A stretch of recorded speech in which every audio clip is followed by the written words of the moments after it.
आज हम आपको हिंदुस्तान के जिस राज्य के सफर पर लेकर जा रहे हैं, उस राज्य को चाहे आप प्यार करें या ना करें, लेकिन इस राज्य को कोई नजरअंदाज नहीं कर सकता। भारत का वो राज्य जिसने दुनिया को शून्य से परिचित कराया, पूरी दुनिया को गणतंत्र का मूल मंत्र भी इसी राज्य ने समझाया। दुनिया का सबसे बड़ा वाईफाई जोन भी इसी राज्य में है। किसी ने सही कहा है कि गरीबी की भट्टी में तप तप कर महान लोग बनते हैं, और इस राज्य ने भी गरीब होने के बावजूद दुनिया को कई महान चेहरे दिए हैं। भारत में सबसे ज्यादा IAS और बैंक के PO भी इसी राज्य से हैं। दोस्तों, ये वही वो राज्य है जहाँ के 12 साल के बच्चे ने IIT एग्जाम क्लियर कर लिया, और ये वही जगह है जहाँ के बच्चे गरीबी में पढ़कर भी इतने आगे निकल जाते हैं। हम बात कर रहे हैं माता सीता, गौतम बुद्ध, गुरु गोविंद सिंह जी और हमारा अपना बिहार के बारे में। भारत का वो राज्य जहाँ कवि कोकिल विद्यापति जी का जन्म हुआ, जहाँ देश के पहले राष्ट्रपति राजेंद्र प्रसाद जी का जन्म हुआ। तो फिर देर किस बात की, अपना सीट बेल्ट बांध लीजिए अच्छे से और निकलते हैं बिहार की एक शानदार सफर पर। दोस्तों, बिहार वो राज्य है जिसे प्राचीन काल में मगध के नाम से जाना जाता था, और इसकी राजधानी पटना को पाटलिपुत्र के नाम से। बिहार का इतिहास उतना ही पुराना है जितना भारत का। यहाँ मौर्य, गुप्त आदि राजवंशों से लेकर मुगल शासकों ने राज किया है। माना जाता है कि बिहार शब्द की उत्पत्ति बौद्ध विहार के विहार शब्द से हुई, जिसे बाद में बिहार कर दिया गया। बिहार को उत्तर में नेपाल, पूर्व में पश्चिम बंगाल, पश्चिम में उत्तर प्रदेश और दक्षिण में झारखंड ने घिरा हुआ है। 1912 में बंगाल के विभाजन के समय बिहार अस्तित्व में आया। सन 1935 में उड़ीसा और सन 2000 में झारखंड को बिहार से विभाजित कर दिया गया। बिहार वो राज्य है जो भारत के इतिहास में साहित्यिक, ऐतिहासिक, धार्मिक सभी स्तर पर महत्वपूर्ण भूमिका अदा करता है, और आज भी बिहार शिक्षा, संस्कृति और सामाजिक दृष्टि से उतना ही समृद्ध है जितना कि पहले था। आपको जानकर हैरानी होगी, लेकिन ये सच है कि सिर्फ इतिहास के पन्नों पर ही नहीं, बल्कि वर्तमान में भी बिहार दुनिया में जगमगा रहा है। बिहार की राजधानी पटना में दुनिया का सबसे बड़ा वाईफाई रेंज जोन है। एक दो नहीं बल्कि पूरे 20 किलोमीटर के दायरे में इंटरनेट की मुफ्त सुविधा का फायदा उठा सकते हैं। दोस्तों, देश में उत्तर प्रदेश के बाद सबसे ज्यादा IAS ऑफिसर बिहार की भूमि से ही निकलते हैं। बिहारी लोगों के दिमाग बहुत तेज होते हैं। ये लोग सबसे ज्यादा गणित में तेज होते हैं। यहाँ लोगों का दिमाग बड़े तूफानी से चलता है। हालांकि 1990 के पहले IAS ऑफिसर्स के मामले में बिहार लिस्ट में पहले स्थान पर था, लेकिन इसके बाद से इसमें गिरावट आने लगी। बिहार के युवा का ध्यान अब IT सेक्टर में अधिक लग रहा है, लेकिन पिछले कुछ सालों से दोबारा से बिहार स्टूडेंट्स में IAS के प्रति रुचि देखी जा रही है। दोस्तों, बिहार की डेवलपमेंट रेट आज 14.48% है, जो कि ये साबित करती है कि बिहार देश तेजी से बढ़ने वाले राज्यों में सबसे ऊपर है। बिहार आज शैक्षिक स्तर पर केरला की शैक्षिक स्तर को टक्कर दे रहा है, बल्कि ये कहना भी अनुचित नहीं होगा कि बिहार में लिटरेट लोगों की संख्या केरला के लोगों से ज्यादा है। दोस्तों, बिहार में कृषकों की बात करें तो वहाँ कोई किसान इतना मजबूर नहीं होता कि उसे आत्महत्या करनी पड़े। दोस्तों, बिहार एक ऐतिहासिक राज्य है। इसके रंग रंग में इतिहास की वो बूंदें छिपी हैं, जो आज भी बिहार की महत्व की सुगंध न सिर्फ देश में बल्कि पूरे दुनिया में पहुंचाती है। इतिहास आज भी बिहार के महत्व की गवाही देता है। इतिहास के पन्नों से बिहार को हटा दिया जाए तो इतिहास का अस्तित्व ही नहीं रह जाएगा। देश के सबसे पुराने हिंदू मंदिर से लेकर बिहार अपने आंचल में और भी कई रोचक तथ्य छिपाए पड़ा है। ऐतिहासिक साक्ष्य को प्रमाण माने तो ईसा से लगभग 6वीं सदी पहले बिहार के वैशाली में ही गणतंत्र की पहली बेल लुगी थी। जब लोगों को गणतंत्र का अर्थ नहीं पता था, तब उस काल में वैशाली में देश की ही नहीं बल्कि दुनिया के पहले गणराज्य की आधारशिला रखी गई। संसद प्रणाली भी वैशाली में मौजूद थी। बिहार वो राज्य है जिसने आजादी के समय भारत छोड़ो आंदोलन में महत्वपूर्ण भूमिका निभाई। दोस्तों, शून्य यानी जीरो के बिना गणित का क्या मोल, ये किसी को बताने की जरूरत नहीं है। दुनिया को शून्य देने वाले आर्यभट्ट जी का जन्म भी बिहार में ही हुआ था। शायद यही कारण है कि आज भी बिहार के लोग गणित में माहिर होते हैं, और आज भी गणित में यहाँ के लोगों की कोई बराबरी नहीं। बिहार ही वो जगह है जिसने चाणक्य जैसा इकोनॉमिस्ट, चंद्रगुप्त और अशोका जैसा राजा, बुद्ध और महावीर जैसा धर्म प्रवर्तक, आर्यभट्ट जैसा वैज्ञानिक और शेर शाह जैसा शासक दुनिया को दिया। भारत एक ऐसा देश है जहाँ क्रिकेट किसी धर्म से कम नहीं, और MS धोनी का नाम इस धर्म के सबसे पॉपुलर पन्नों में से एक।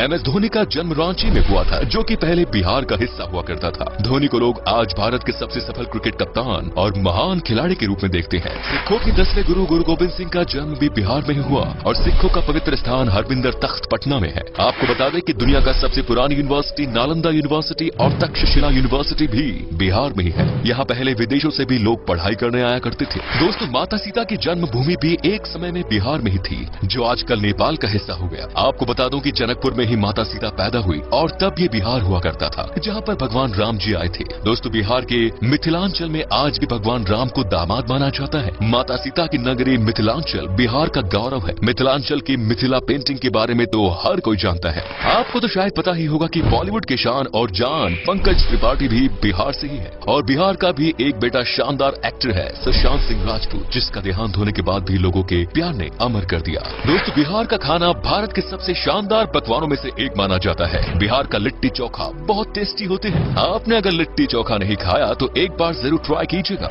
वाकई में आपका दिल खुश हो जाएगा। यहाँ पर वेज से लेकर नॉन वेज तक हर पकवान लाजवाब होता है। इतना ही नहीं, आपको बता दूं कि यहाँ पर गन्ने की जूस भी पसंद किया जाता है और ये इतने मीठे और टेस्टी होते हैं कि इसे पीकर मानो आप दीवाने हो जाओगे। तो चलिए अब बात करते हैं उन जगहों की जहाँ पर आप बिहार के सफर के दौरान घूम सकते हैं और साथ ही बताएंगे कि आपको बिहार की ट्रिप में मैक्सिमम कितना पैसा खर्च करना पड़ेगा। नंबर 1 इज बोध गया। दोस्तों, बिहार में घूमने वाली जगहों में शामिल बोध गया एक प्रमुख आकर्षित पर्यटन स्थल है जो कि बौद्ध धर्म से संबंधित अनुयायियों के लिए विशेष महत्व रखता है। बोध गया एक तीर्थ स्थल के रूप में भी जाना जाता है और ये वो स्थान है जहाँ बोधि वृक्ष के नीचे गौतम बुद्ध को ज्ञान की प्राप्ति हुई। यहाँ मन को एक अद्भुत शांति मिलती है, इसीलिए यहाँ साल भर देश विदेशी पर्यटकों की भीड़ बनी रहती है। बोध गया को यूनेस्को वर्ल्ड हेरिटेज साइट्स की सूची में भी शामिल किया गया है। Next is Patna.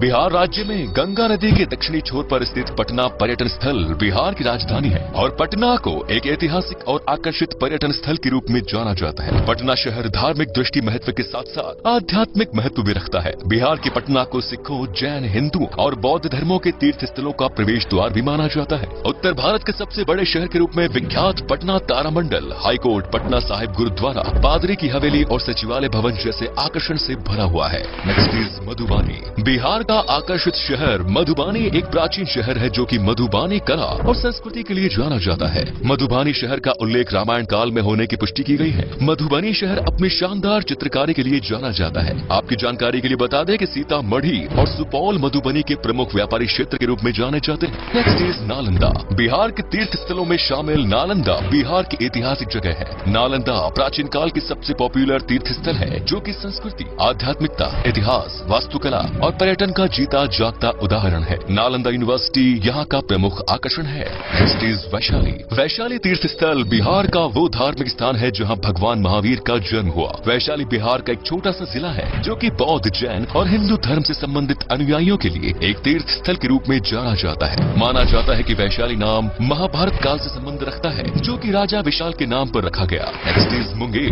बिहार के मुंगेर पर्यटन स्थल मिडलैंड के नाम से भी जाना जाता है। ये मुंगेर के प्रसिद्ध मंदिर पूरे देश में प्रसिद्ध है और अपने यहाँ आने के लिए पर्यटकों को आकर्षित करते हैं। मुंगेर को Bihar school of yoga seat के लिए भी जाना जाता है। मीर कासिम की राजधानी के रूप में जाना जाने वाला मुंगेर शहर अपने प्रमुख आकर्षण श्री कृष्णा वाटिका, सीता कुंड, मन पत्थर और दिलवरपुर जैसे आकर्षण के लिए बहुत प्रसिद्ध है। Next is Muzaffarpur. बिहार के प्रमुख आकर्षण में शामिल मुजफ्फरपुर बागमती और लखनदेई नदियों के पास स्थित एक सुंदर शहर है। यहाँ की लीची सबसे पॉपुलर है। मुजफ्फरपुर बिहार की राजधानी पटना से लगभग 71 किलोमीटर दूर है। वज्जिका भाषा मुजफ्फरपुर में सबसे अधिक बोली जाने वाली भाषा है। Next is Bhagalpur. बिहार की सिल्क सिटी के नाम से प्रसिद्ध भागलपुर एक ऐतिहासिक शहर है जो कि पावन गंगा नदी के दक्षिणी तट पर स्थित है। भागलपुर बिहार का तीसरा सबसे बड़ा शहर होने के अलावा यहाँ के प्रमुख शैक्षणिक संस्था के लिए भी जाना जाता है। भागलपुर के प्रमुख आकर्षण विक्रमशिला गंगेटिक डॉल्फिन सेंचुरी है जो कि पर्यटकों को अपनी ओर आकर्षित करता है।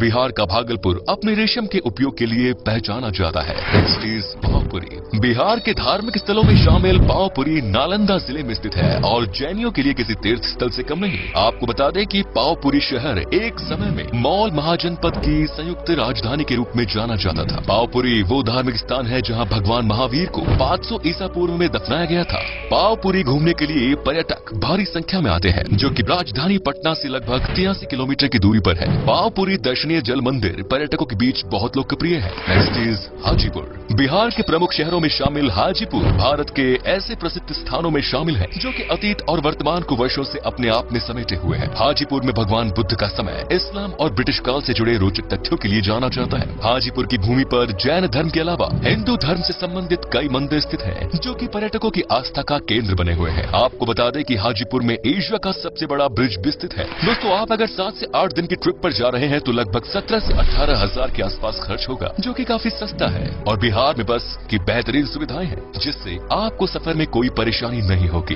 तो ये था बिहार। कैसा लगा हमें बताइए कमेंट्स में और ये भी बताना कि आप कहां से हैं। बिहार और इसके टूरिस्ट प्लेसेस के बारे में अगर आप और जानना चाहते हैं तो कमेंट्स में लिखिए पार्ट 2। उम्मीद है आपको आपको ये एपिसोड पसंद आया होगा, वीडियो को लाइक कीजिएगा और अपने दोस्तों और रिश्तेदारों के साथ शेयर करना ना भूलें।